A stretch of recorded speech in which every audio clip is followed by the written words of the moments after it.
Mental math कक्षा 8। मैं हूं हरी सर और आप सभी बच्चे देख रहे हैं आपका अपना YouTube channel math with Hari sir special Hindi medium के बच्चों के लिए।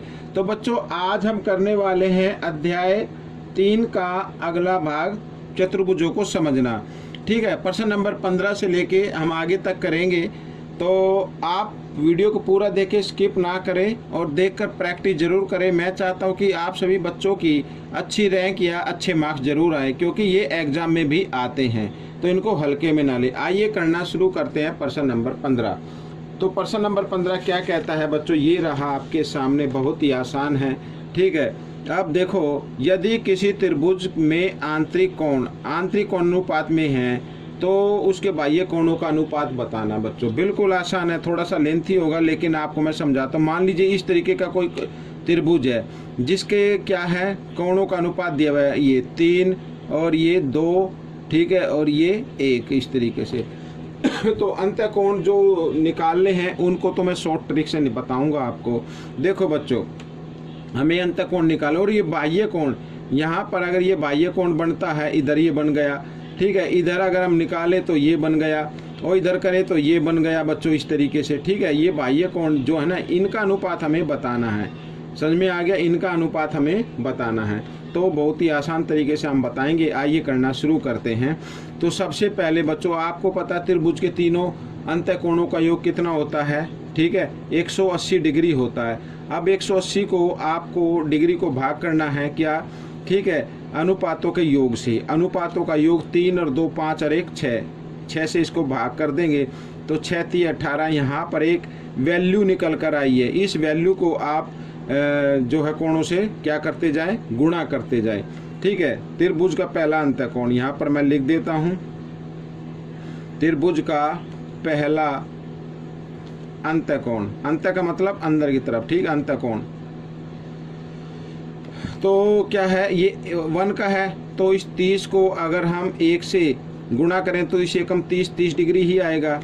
त्रिभुज का दूसरा अंत्य कोण, ठीक है, 30 को गुणा कर देना है, 2 से कर देना है, तो कितना आ जाएगा, 30 दूनी 60 डिग्री आ जाएगा। त्रिभुज का तीसरा अंत्य कोण कितने का होगा, 30 गुणा 3 से गुणा कर दीजिए, ठीक है, जो अनुपात है उनसे गुणा करते जाइए, 90 डिग्री आ गया। ये अंत्य कोण आ गए बच्चों। यानी कि अगर हम देखें तो त्रिभुज हमारा समकोण बनेगा, इस तरीके से ऐसे बनेगा। ये 90 का है, तो इधर भी अगर हम बाह्य कोण इधर निकाल ले लेते हैं, इधर ये, ठीक है, इधर ये इस तरीके से, और इधर ये, ठीक है ना, इस तरीके से, ओ सॉरी यहाँ पर। तो कैसे भी आप बना लीजिए। तो त्रिभुज के हमें क्या निकालने हैं, अब बाह्य कोण निकालने हैं। ठीक है, क्या निकालने हैं, बाह्य कोण आपको निकालने हैं। अब बच्चों देखो, ये 90 का है, मान लीजिए यहाँ पर मैं अच्छे से फिगर बना लेता हूँ बच्चों। एक ये हो गया, ये मान लो ये A और ये B और ये C, ठीक है ना। ये त्रिभुज का क्या हो गया, बाह्य कोण आ गया। मान लो ये आ गया एक तो बाह्य कोण, इधर ले लो या इधर ले लो, कहीं भी ले लो, ऐसे ले लो, ठीक है। ये बाह्य कोण आ गया एक, तो ये कोण ये आ गया बाह्य कोण, और एक आ गया इधर, ये बाह्य कोण आ गया, ठीक है ना, और एक ये आ गया इधर आ गया। तो इनका हमें क्या निकालना है, मान निकालना है। मान लो इस बाह्य कोण का नाम है 1, इसका नाम है 2 और इसका नाम है 3, ठीक है ना। तो कोण 1 2 3 की वैल्यू निकालनी है। अब बच्चों आपको मालूम है कि बाह्य कोण कैसे निकालना है। ठीक है, मैं यहाँ पर बता देता हूँ। अंत्य कोण जमा बाह्य कोण बराबर होता है 180 डिग्री के। ठीक है, ये याद रखना। अंत्य कोण जमा बाह्य कोण कितने डिग्री का होगा, 180 डिग्री के होगा।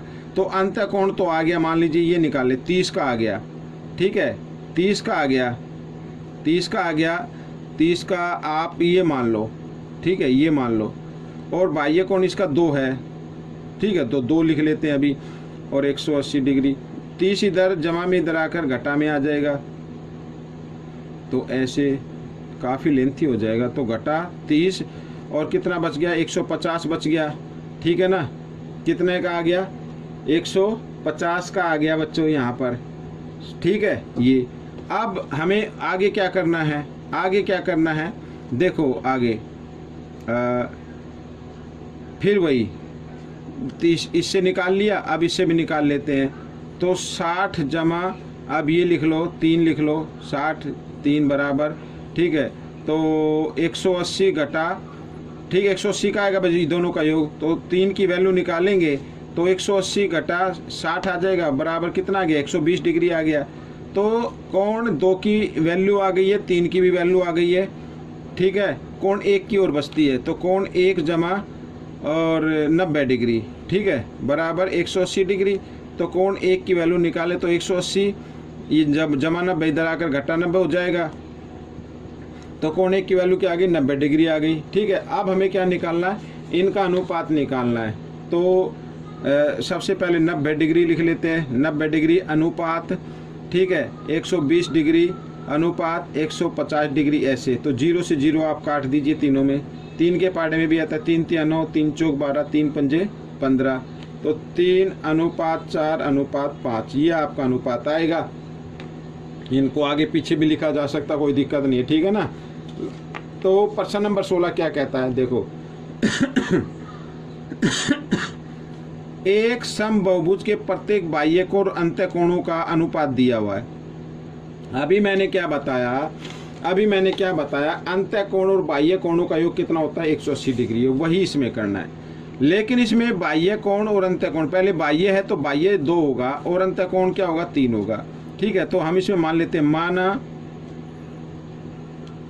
बाह्य कोण 2x व अंत्य कोण 3x है, ठीक है।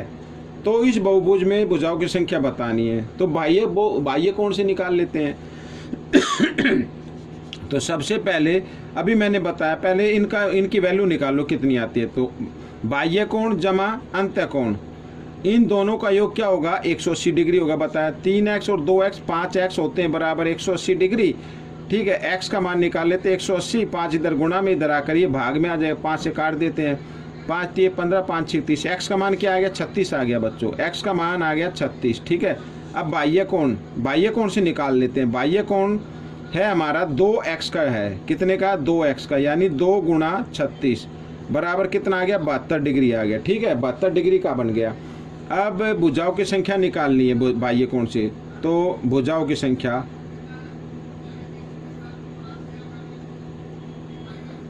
ठीक है, कैसे आएगी, यहाँ पर बाह्य कोणों का योग बहुभुज में बाह्य कोणों का योग बटे 1 बाह्य कोण की माप, इस फॉर्मूले से आ जाएगी। तो बाह्य कोणों का योग हमेशा 360 डिग्री होता है, सबको मालूम है। और यहाँ पर ये 72 से काटेंगे 5 पे जाएगा, तो भुजाओं की संख्या कितनी आ गई 5 आ गई, ठीक है। ये प्रश्न आपका हल हो गया। आइए करते हैं प्रश्न नंबर 17, ये रहा आपके सामने। क्या कहता है, एक समबहुभुज में प्रत्येक अंत्य कोण बाह्य कोण का 3 गुना है। कौन सा 3 गुना, अंत्य कोण। बाह्य कोण का नहीं पता ना, माना बाह्य कोण x डिग्री, माना बाह्य कोण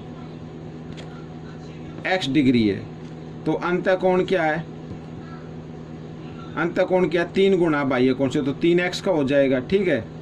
इस बहुभुज में भुजाओं की संख्या बतानी, बिल्कुल जैसे पहले किया वैसे ही करना है भाई। अंत्य कोण प्रश्नानुसार, अंत्य कोण जमा बाह्य कोण, इनका योग कितना होता है 180 डिग्री होता है। आइए आगे कर लेते हैं, 3x और 1x 4x बराबर 180, ठीक है। आइए आगे बढ़ा लेते हैं इसको, तो x का मान निकालना, तो 180 बटे 4 से इसको कर देते हैं, 4 चौक 16, 4 पंजे 20, 45 डिग्री आ गया x का मान, ठीक है। बाह्य कोण से हम निकाल लेते हैं, तो 45 डिग्री आ गया ना बाह्य कोण। तो फिर वही करना, भुजाओं की संख्या, भुजाओं की संख्या कैसे आएगी, बाह्य कोणों का योगफल। बाह्य कोणों का योगफल कितना होता है 360 होता है। कोई भी बहुभुज होता है, कोई भी बहुभुज हो, उसके बाह्य कोणों का योग 360 ही होता है, और इसको भाग कर देना है एक बाह्य कोण की माप से, ठीक है। इससे कर देते हैं, और 9 से काट दो, 9 पंजे 45, 9 चौक 36, 0 की 0, 5 से कम 5, 5 अट्ठे 40, तो 8 आ गई बच्चों। भुजाओं की संख्या कितनी होगी 8 होगी। प्रश्न नंबर 18 क्या कहता है, एक सम बहुभुज का अंतः कोण इसके बाह्य कोण से 100 डिग्री अधिक है, अंतः कोण अधिक है बाह्य कोण से, तो माना बाह्य कोण x डिग्री, माना बाह्य कोण x डिग्री, तो अंतः कोण कितने का हो गया बच्चों? ठीक है, अंतः कोण हो गया x जमा 100 डिग्री। ठीक है, तो बहुभुज की भुजाओं की संख्या बतानी, बिल्कुल ऐसे ही जैसे अभी किया है। तो आपको तो मालूम है ना, बाह्य कोण जमा अंतः कोण, इन दोनों को अगर हम जमा कर दें तो 180 डिग्री के बराबर आता है। ठीक है, एक एक्स और एक एक्स इधर कर लेते हैं, 2x जमा 100 डिग्री बराबर 180 डिग्री होता है। ठीक है, आइए इधर कर लेते हैं, तो 2x बराबर 180, 100 इधर जमा में इसको लेके आना है आपको दाईं तरफ, तो घटा हो जाएगा। ठीक है ना, और घटाया तो कितना आ गया? 80 डिग्री आ गया। आइए आगे बढ़ा लेते हैं, x का मान निकालना है, तो 80, 2 इधर गुणा में तो इधर आकर भाग में आ गया। ठीक है ना, तो कितना आ गया? 40 आ गया। ठीक है, अब ये आ गया, भुजाओं की संख्या निकालनी है, भुजाओं की संख्या तो कैसे निकालेंगे? बाह्य कोणों का योग 360 होता है, इसको भाग कर देना। ठीक है, 40 से कर देना, 0 से 0 कट गई, 4 एकम 4, 4 निम 36, तो 9 आ गई बच्चों। भुजाओं की संख्या कितनी आ गई? 9 आ गई। ऐसे करना है। अब ये प्रश्न आ गया, प्रश्न नंबर 19। कैसे करना है? x का मान बताना है। भाई ये देखिए, हम आकृति देख रहे हैं। ठीक है, कितनी भुजाएं? 1 2 3 4 5, 5 पंचभुज हो गया। तो इसके बाह्य कोण, भाई ये 90 डिग्री का साइन है, इधर 90 तो इधर भी 90 होगा, और बाकी सभी बाह्य कोण दिए हुए हैं। तो इन बाह्य कोणों का योग किसके बराबर होता है? 360 के डिग्री के बराबर होता है। मैं यहाँ पर लिख देता हूँ, किसी बहुभुज में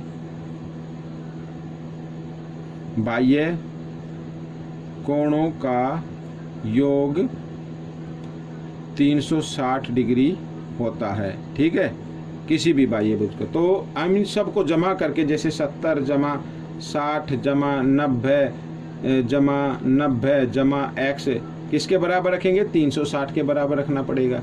भाई 70 जमा 60 जमा 90 जमा x जमा 90, 360 की डिग्री। अब इन सबको जमा करो, x को इधर लिख लो जमा, 0 का 0 आ गया, 9 9 18 8 6 24, 24 और 7, 24 और 7 होता है 31। ठीक है, इस तरीके से 360 डिग्री, और x का मान निकाल ले, 360 डिग्री, ये 310 इधर लेके आएंगे दाईं तरफ, तो घटा का हो जाएगा। ठीक है, तो x का मान आ गया, कितना आ गया? 50 डिग्री आ गया। ये आपका प्रश्न हल हो गया इस तरीके से। ठीक है, आइए करते हैं प्रश्न नंबर 20। ये रहा आपके सामने, इसको भी मैंने एक छोटे पेपर पर बनाया है, और आकृति कहा था, आकृति में जेड के माप बताने, ये वाला। ठीक है, जेड की माप बतानी है। अब इसमें क्या है? अंतः कोण दिए हुए, भुजा कितनी? 1 2 3 4 5, पंचभुज हो गया। पंचभुज के अंतः कोणों का योग 540 डिग्री होता है बच्चों। अगर नहीं निकालना है तो ये फॉर्मूला होता है ना, n घटा 2 और गुणा 180। ठीक है, n की जगह क्या रखना? जितनी भुजाएं होती है, 5 है तो 5 घटा 2 गुणा 180, 5 में से 2 घटाएंगे 3 आ जाएगा, 3 गुणा 180। ठीक है, 18 तिया 54, 540 डिग्री आ गया। ठीक है, तो हमें जेड की माप ज्ञात करनी, ये भी जेड है, ये भी जेड है, यानी दोनों कोण आपस में बराबर है। तो इसको 1 मान लो, इसको 2 मान लो। तो यहाँ पर आप देख रहे हैं, ये क्या? एक लाइन है, और लाइन पर 2 कोण बने, एक तो 80 डिग्री का और एक 1 डिग्री का। ठीक है, यानी कोण 1 है ये। तो दोनों का योग कितना होगा? या इसको आप x 1 मान लेते, कोई दिक्कत नहीं है। तो दोनों कोणों का योग क्या होगा? 180 डिग्री होगा, इन्हें बोलते हैं रेखीय युग्म। ठीक है, यहाँ पर कर लेता हूँ। तो कोण 1 जमा 80 बराबर होता है 180 डिग्री, इन्हें बोलना है रेखीय युग्म। ठीक है, ये रेखीय युग्म यानी एक ही रेखा पर बनने वाले कोण। ठीक है, ये आ गया। तो 1 की माप निकालेंगे तो 180 जमा 80 है, बराबर के साथ से लेके आना दाएं तरफ, तो घटा हो जाएगा, तो आ गया 100 डिग्री आ गया। ठीक है, एक कोण 1 की माप आ गई। 2 की भी निकाल लेते हैं। तो इसी प्रकार कोण 2 जमा 70, ठीक है, ये भी एक रेखा हो गई। इन दोनों कोणों का योग 180 डिग्री होगा। ठीक है, लिख लेते हैं। 70 इधर जमा, इधर आकर इन्हें रेखीय युग्म चाहो तो लिख सकते हो। ठीक है, लेकिन एक बार लिख दिया तो कोई दिक्कत नहीं है। तो 180 जमा 70 इधर आकर घटा 70 हो जाएगा। ठीक है, ये तो 180 में से 70 घटाएंगे 110 आ जाएगा। ठीक है, ये आ गया। अब हम निकाल सकते हैं अंतः कोण। अंतः कोण यानी जेड जमा जेड, ये सभी अंतः कोणों को जमा कर लो। भाई ये जेड है, ये भी जेड, ये जमा कर लिया मैंने, ये 30 डिग्री। ठीक है, और कोण 1 जमा कोण 2 बराबर कितने डिग्री का होगा? 540 का। मैंने अभी बताया ना तुम्हें, अभी मैंने तुम्हें बताया कि पंचभुज के अंतःकोणों का योग 540 डिग्री होता है। ठीक है, जेड का मान आपको निकालना है, 1 जेड और 1 जेड 2 जेड हो गई, जमा 30 डिग्री। एक की माप कितनी है? 100 डिग्री है, दूसरी की कितनी है? 110 डिग्री है, बराबर 540। ठीक है, इन सबको जमा करो भाई, 2 जेड तो 0 0 0 0 आ गया, 1 0 3 4 आ गया और 240 आ गया, बराबर 540। ठीक है, तो 240 इधर जमा, इधर आकर घटा में हो जाएगा, तो 2 जेड बराबर 540 घटा 240। ठीक है, इस तरीके से तो कितना आ गया? जेड का मान निकालना है ना, तो 300 डिग्री, 2 इधर गुणा में तो इधर आकर ये भाग में आएगा, 2 से 300 को भाग करेंगे तो 150 डिग्री आ जाएगा। तो जेड का मान कितना आ गया? 150 डिग्री आ गया बच्चों। तो ये प्रश्न आपका हल हो गया है। आपको ये प्रश्न, ये वीडियो कैसी लगी ज़रूर बताना। ठीक है, आपको प्रैक्टिस करनी है, ज़्यादा से ज़्यादा करनी है। अब हम मिलेंगे अगले भाग में, तब तक के लिए धन्यवाद।